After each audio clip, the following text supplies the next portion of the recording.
Get ready, listeners. HPPodcraft.com.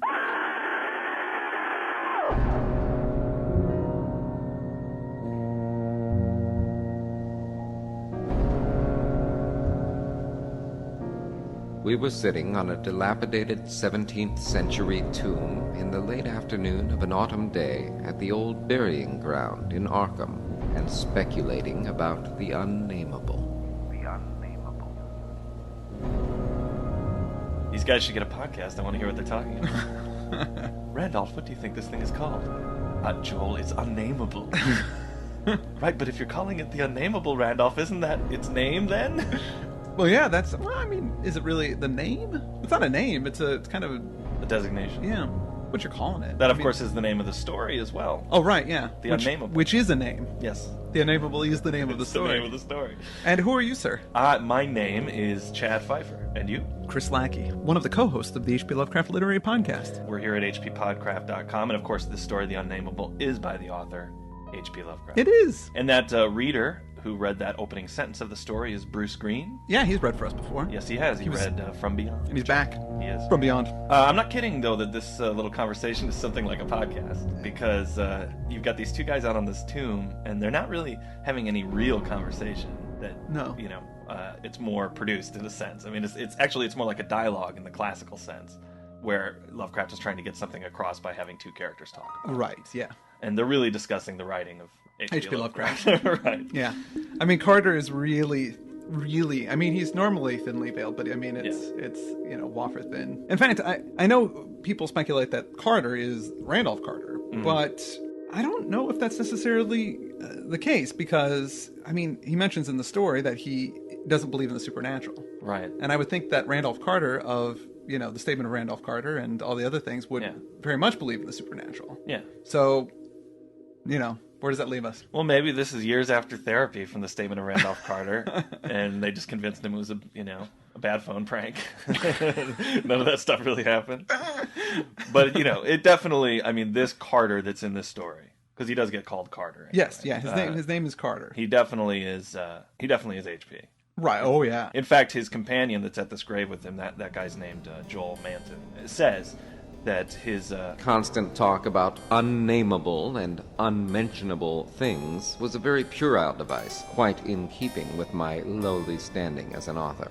I was too fond of ending my stories with sights or sounds which paralyzed my heroes' faculties and left them without courage, words, or associations to tell what they had experienced. We know things, he said, only through our five senses or our religious intuitions. Wherefore it is quite impossible to refer to any object or spectacle which cannot be clearly depicted by the solid definitions of fact or the correct doctrines of theology, preferably those of the Congregationalists, with whatever modifications tradition and Sir Arthur Conan Doyle may supply. So, he's talking about himself. Yeah, you've got his stand-in defending the idea that there are sanity-blasting, incomprehensible things out there that deserve literary exploration. Yeah. And then Joel, his friend, who's a high school principal, says, there's only the natural world, and then there's the prescribed supernatural world that religion tells us is out there. Right. And with the Conan Doyle reference, I suppose he's talking about those fairies that, right. Doyle thought those pictures of the fairies. Yeah, the little girl took pictures of fairies that were really bad. Yeah.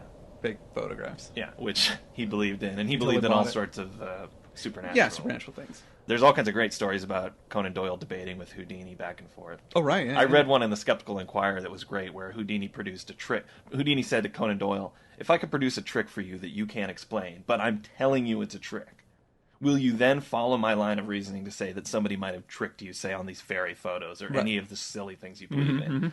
And Conan Doyle said, sure, and they did it. It was a spirit etching.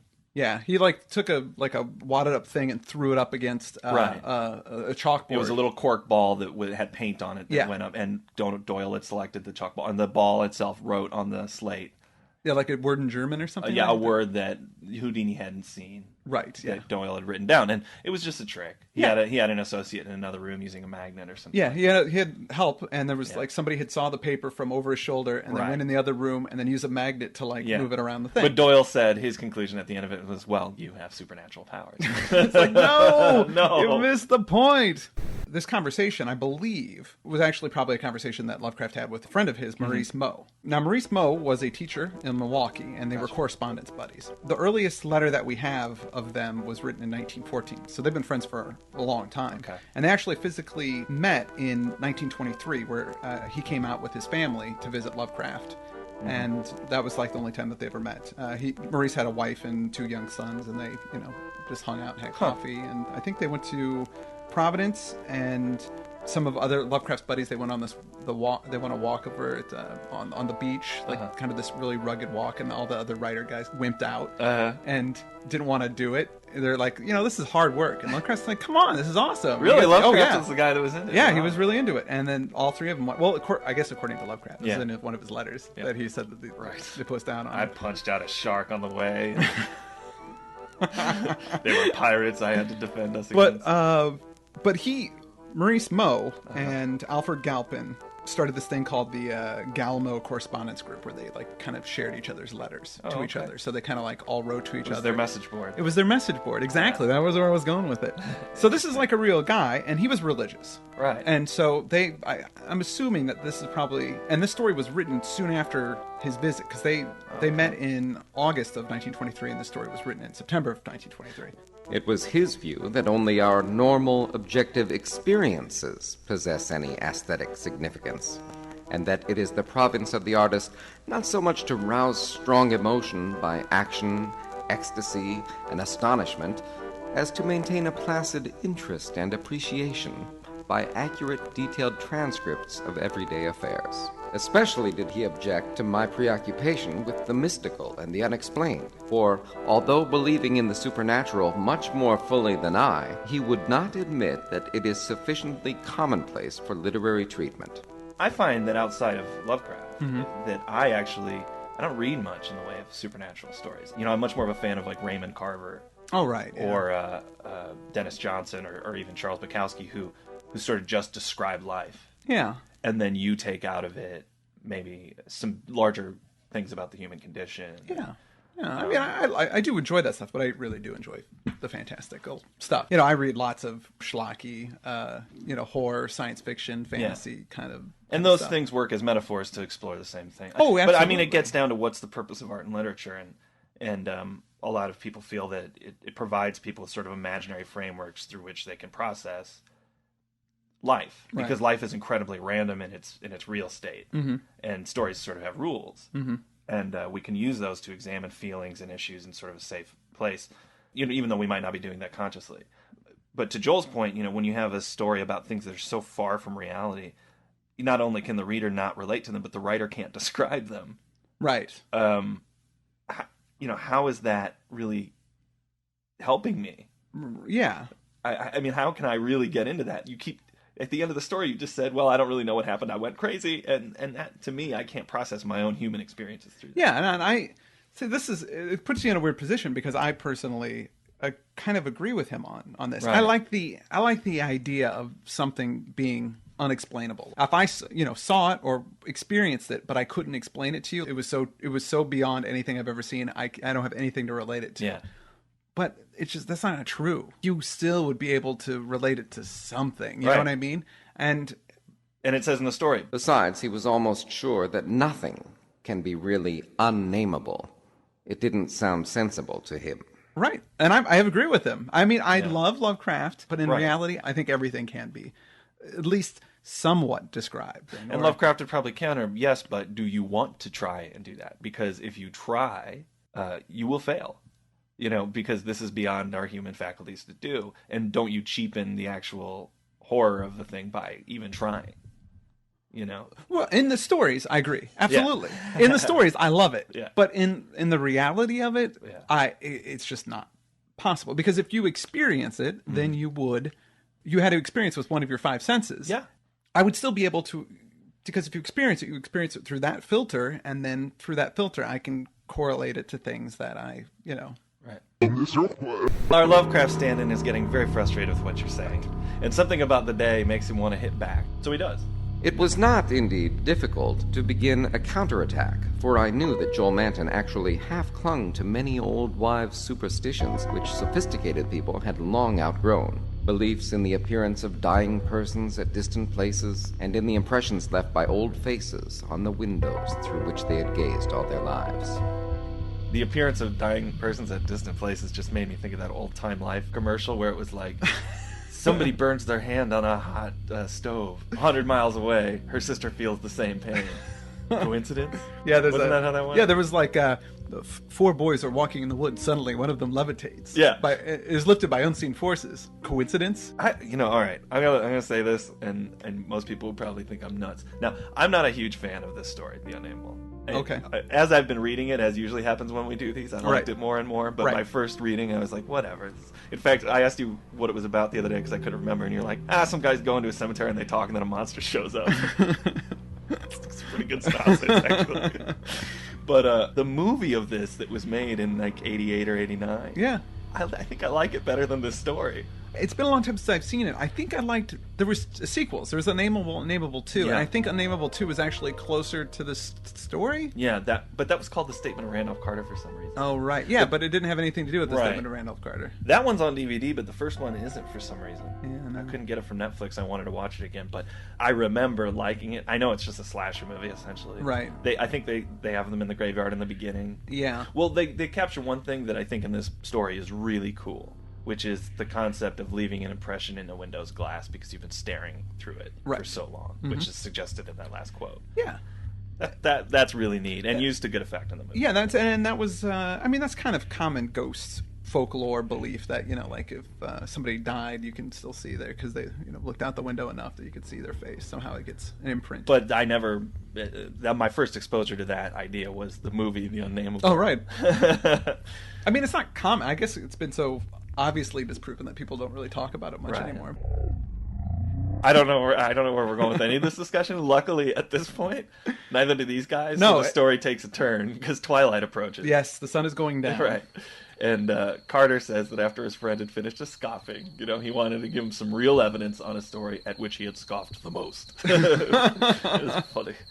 Like he's keeping a list in his head. Well, he scoffed at this one, but boy, he really scoffed. This was the number one scoffing. Yeah. My tale had been called The Attic Window and appeared in the January 1922 issue of Whispers. In a good many places, especially the South and the Pacific Coast, they took the magazines off the stands at the complaints of silly milksops. But New England didn't get the thrill and merely shrugged its shoulders at my extravagance. The thing, it was averred, was biologically impossible to start with, merely another of those crazy country mutterings which Cotton Mather had been gullible enough to dump into his chaotic Magnalia Christi Americana, and so poorly authenticated that even he had not ventured to name the locality where the horror occurred. This writer, this character, Carter, he wrote the story, and then people didn't want it published. Right, they pulled in the Pacific, they pulled it off the stand. Right, well, something kind of similar happens to Lovecraft. Now, he, did a lot of writing with other writers, and C.M. Eddy Jr. was this guy that he wrote, 4 stories with.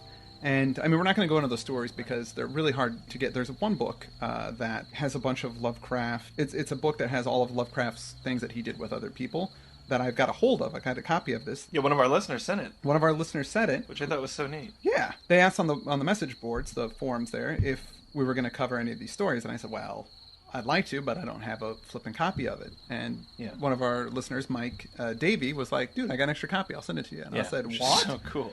So yeah. Now they're not readily available to everybody, so we're not going to cover those. We're not going to cover chronologically. Those C.M. Eddy stories would fall right after this story, right? But we're going to move ahead to the festival and not do them. Yeah, one of them is called The Love Dead, and The Love Dead was a really creepy story that was about a guy who was a necrophiliac, a guy who had sex with dead people, and then he couldn't get enough dead people to have sex with, so he started killing people.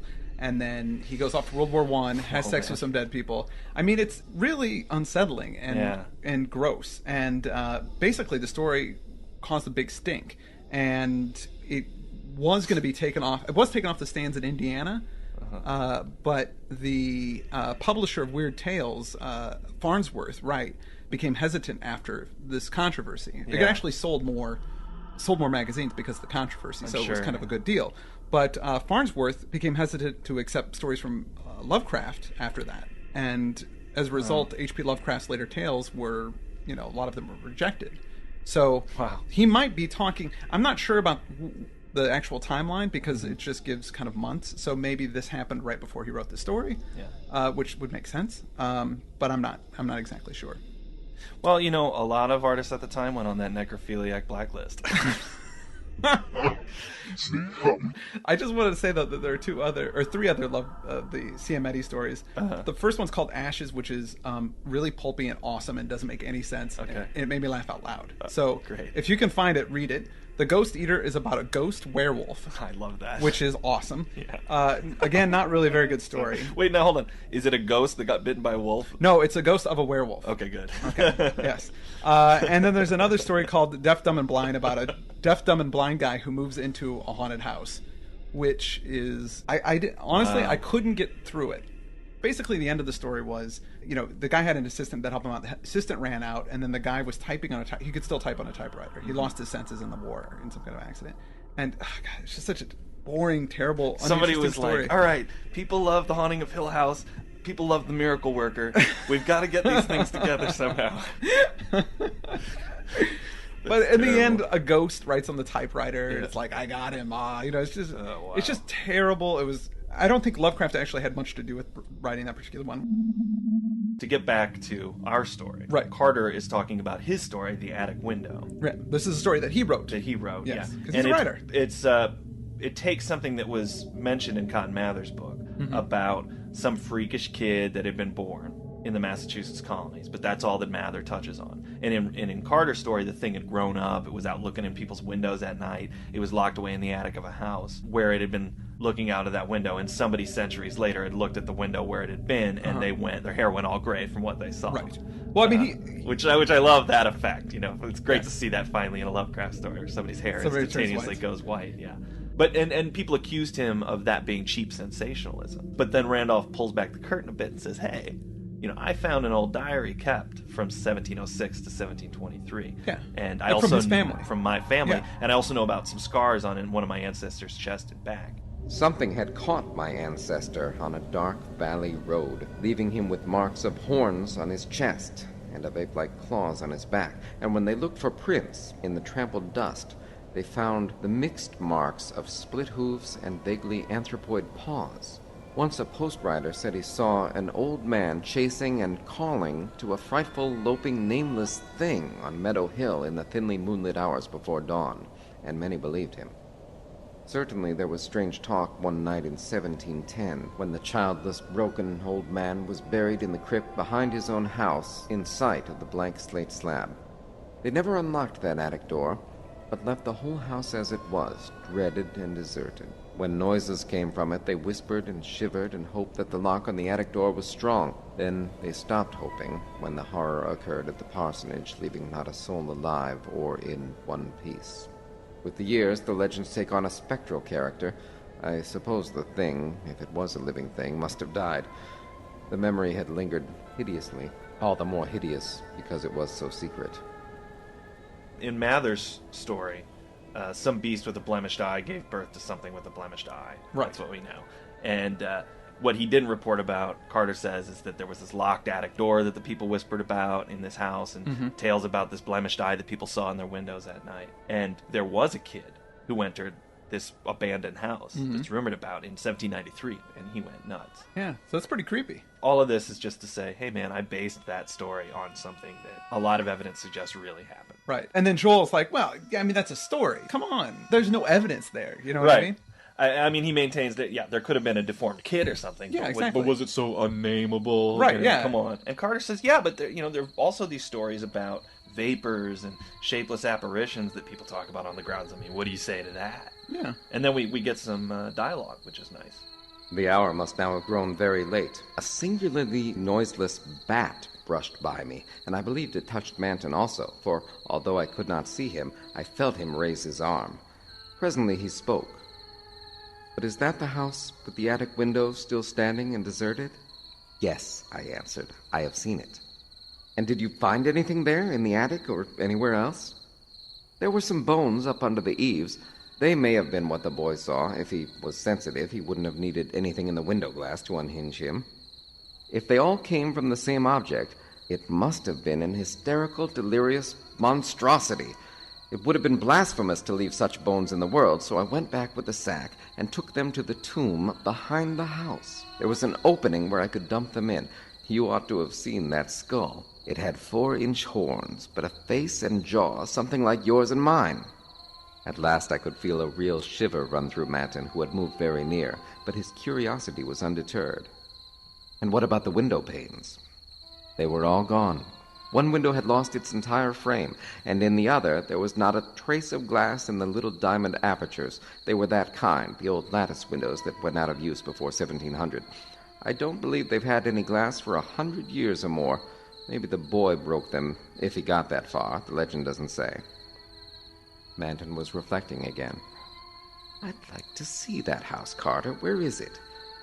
Glass or no glass, I must explore it a little. And the tomb where you put those bones and the other grave without an inscription, the whole thing must be a bit terrible.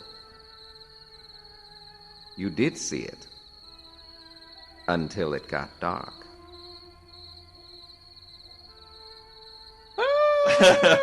They've been sitting at the house the whole time. Yeah, there was a house. I mean, we failed to mention this earlier in the story. He mentioned that they're in this graveyard, and there's a house that's nearby. Yes. That's a mean trick. Well, I don't know if it's a mean trick as much as when rereading it, it seemed like he was playing a joke on his friend that all this was BS. But as the story goes on, it's not. It's not. It's all true. I know what I'm going to do. I'm going to take a guy out to Crystal Lake and tell him all of this Jason stuff. This is going to be hilarious. Not let him know that it actually happened at Crystal Lake. Yeah, and that guy's still at large. Yeah. This is going to be hilarious. And of course, it's a pretty effective device because Joel lets out a little cry of fear. Uh-huh. And it's answered by something. And they hear a window frame open from the attic. Then came a noxious rush of noisome, frigid air from that same dreaded direction, followed by a piercing shriek just beside me on that shocking rifted tomb of man and monster. In another instant, I was knocked from my gruesome bench by the devilish threshing of some unseen entity of titanic size but undetermined nature, knocked sprawling on the root-clutched mold of that abhorrent graveyard, while from the tomb came such a stifled uproar of gasping and whirring that my fancy peopled the rayless gloom with Miltonic legions of the misshapen damned. There was a vortex of withering, ice-cold wind, and then the rattle of loose bricks and plaster, but I had mercifully fainted before I could learn what it meant.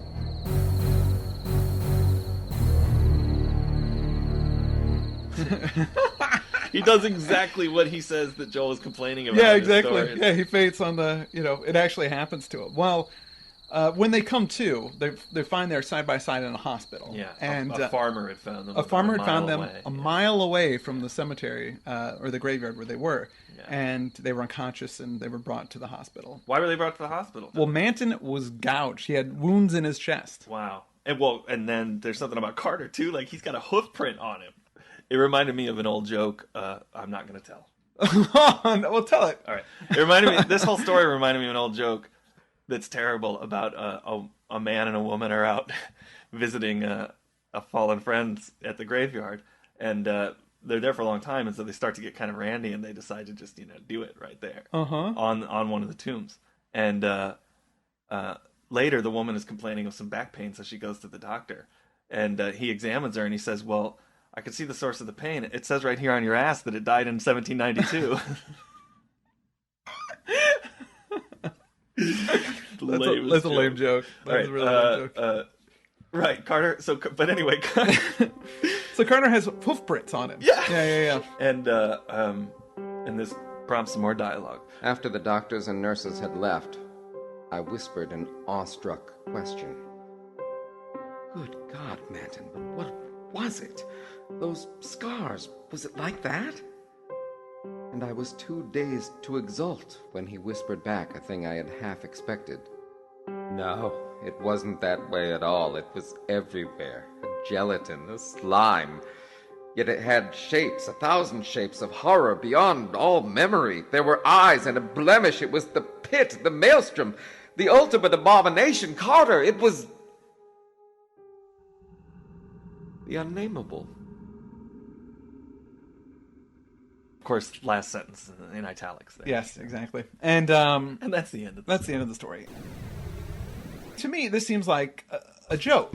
Like Lovecraft kind of is poking fun at himself and then writes a story where the characters, it's like a story within a story. Yeah. I know, and you know what? I like it now more. Just even in having this discussion. Joshi said that this story was a satire of the stolid bourgeois unresponsiveness of the weird tale. There is some kind of stuck-up stuff in this story where he's like, average sun dwellers. I don't remember what he says. Normal, mundane people. They just don't get it. Yeah. They don't get it. Yeah. The number one reflexive response of the artist who can't find an audience is, I'm not blaming myself. This audience is too unsophisticated to understand my work. But I feel like Lovecraft does that. I mean, maybe I'm putting too much on him, but it seems funny to me. Like the whole thing seems funny, and then even him saying that is part of the joke. He's just like, yeah, these people just don't get it because my stuff's so awesome. Yeah, I know. I think he is diffusing. Well, it gets tense when you're creating things and you do have critics, and they point out things that are true. Right? Oh, yeah. Like we made this movie and people sometimes when they bash it, we've got bad reviews for it. Absolutely. They hit on things that are very accurate. Yeah. And you want to go grab them and go, yes, but there was XYZ that made it that way, or this is the circumstances where, or, I'm sensitive about this podcast because you go through the same thing, I'm sure, but when we edit it, I have to listen to it over and over and over. Oh, yeah, I know. And pretty soon I'm just like, what's wrong with me? What? I just walk away and I just start making fun of it. I walk away and I'm like, oh yeah, here's another thing that reminds me of something from my childhood. And, oh yeah, that's really cool. That's a very accurate impersonation of yourself. I mean, if you're doing anything at some point, you're your own worst critic, and sometimes you want to just diffuse it. Like, for example, by making fun of yourself, as I just exactly. Well, I mean, I get a little. This is a little strange thing. I mean, this podcast is an artistic endeavor for myself. Sure. Like we're creating something here. Yeah. But it's a creation that's based entirely off somebody else. Right. This is something that anybody that studies other people has to come to terms with. It's like, I'm never going to do the great things. Mm-hmm. I'm going to comment on this other person's great things. Yeah. And that's going to be my life and my existence. Yeah, that can make life hard sometimes. Sure. I mean, of course I do strive to do my own creative things. Yeah, right. But in this particular, instance, we are totally riding on the coattails of H.P. Lovecraft. Yeah. Well, we just had this conversation the other day. I was talking about decisions I made not to go into graduate studies. Right. Because I got my bachelor's in English. That's it. But I had a really great American literature professor who was sort of pushing me to continue my researches, specifically on 1890s in weird literature, because I had written a whole thing about use of the color yellow and the king in yellow and this kind of stuff. And I was walking away from the English building one night late, and I saw somebody up in one of the third floor offices with their light on, and I just thought, I can't be that person. I don't want to be this person who's up there poring over. I don't want to be the expert on Chaucer. Right. Yet here I am, Right, yeah. a decade on, and here we are, making a show about this guy's writing. But yeah, and it's tough to deal with criticism, but I think Lovecraft does it in a really kind of intelligent and funny way. Yeah, I guess our whole discussion, we're saying we understand defensiveness about what you're doing. Oh yeah, absolutely. Everybody feels a little bit like the work that they're doing is kind of stupid. So it's, as I thought about that, and as we were doing this, now I like the story much more. Oh, well, there you go. I guess maybe I was just reading it as a straight up monster story, and it falls flat as that. Oh yeah, no, but as a dialogue about one's own work, it's pretty cool. I think it's pretty cool, and I don't have anything more to say about the story. I don't really either. As we said earlier in the podcast, our next up we have the festival. The festival, which is about Mardi Gras, as far as I know. Yeah, that'll be timely. Yeah. That's a stupid joke. Do you know anything about that story? I think it's about a festival. Yeah, some kind of Good. celebration. Good. No, I read it a long time ago, and I have a vague memory of. I think it takes place in Kingsport, and some guy comes back. It's great that I'm speculating what the story is about. A guy comes back. I read it a long time ago. Yeah, he comes back from wherever he lives to Kingsport because every year they have a festival, and it's kind of an arcane sort of mystical order, druids, witches, something like that. Gotcha. And I think that's what the whole story is about. Probably you should cut all that. We'll see what happens. Ladies and gentlemen, this is the type of insight that you are donating your hard-earned money to support. Well, okay. I'm glad that we could meander all over the place. We did a great job. So we'll see you next week when we talk about the festival. I'm Chris Lackey. I'm Chad Fifer. And this has been the HP Lovecraft Literary Podcast. HPPodcraft.com.